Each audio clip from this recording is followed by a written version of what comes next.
Welcome to the next episode of Decants with D. I am Dietmar Ostermann. I'm your host this afternoon, and I'm the regular guy from Long Island. Double Diamond! Double Diamond! The wine of the year by Wine Spectator. Won the 2022 competition. The 2019 Double Diamond from Schrader Cellars is the wine of the year in Wine Spectator. And I want to try it for you to see whether I agree with the rating, whether I rate it maybe even better or worse. Wine Spectator gave it 94 points, and because of the large availability of the 2019 and at the time the relatively low price point of $80, they acclaimed it to the wine of the year for Wine Spectator. It also got a 4.5 on Vivino, the popular vote of the Vivino Raiders, and it's a beautiful Cabernet Sauvignon by Schrader Cellars, which obviously makes the very, very expensive and great Schrader Cabernet Sauvignon. Schrader Cellars was bought recently by Constellation Brands, so clearly the 2019 was harvested already under the old ownership, but it was certainly now finalized and sold under the influence of Constellation Brand. So without any further ado, let's pop this baby open.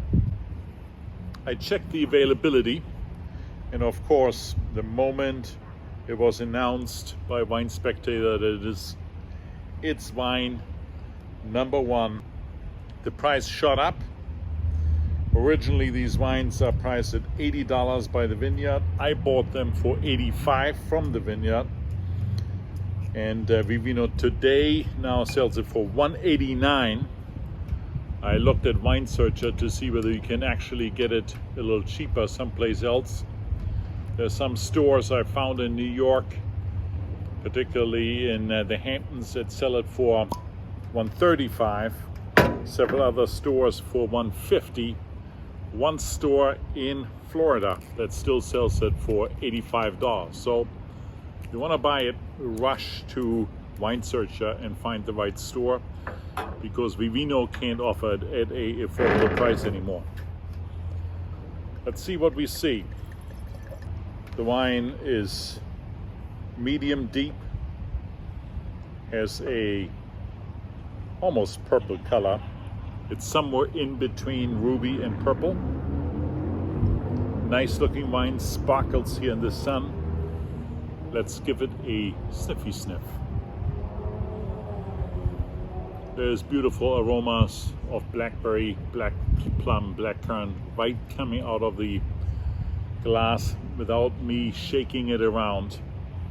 I would call this pronounced intensity of flavors. Now let's detect a few more of those aromas. Cassis, some blueberry,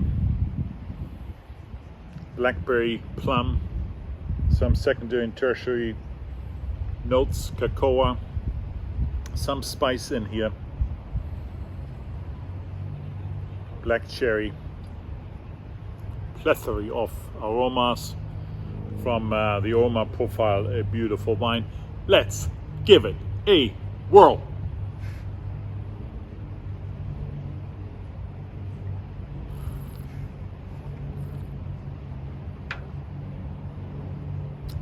Well balanced, medium plus acidity, medium minus tannins, a dry wine, high alcohol, in fact well over 15%, 15.5 I see here on the bottle, and the fruit profile is just beautiful even in young age. So you have the plum on the mouth, a little bit of the cassis that I detected earlier, blackberry really is in there, and there is a hint on the tongue of secondary and tertiary flavors. Cedar wood, almost like cedar bark. A little bit of vanilla from the oak aging process in American oak. Beautiful black fruit, mostly black cherry, blackberry, black plum, cassis. A nice wine. Ladies and gentlemen, I cannot do any differently than to agree with many of the ratings. I give this wine a 4.8. It is that good, and I highly recommend you try to get a bottle. Will be rated on Vivino later on this evening, and I see you typically on Sundays every 2 weeks.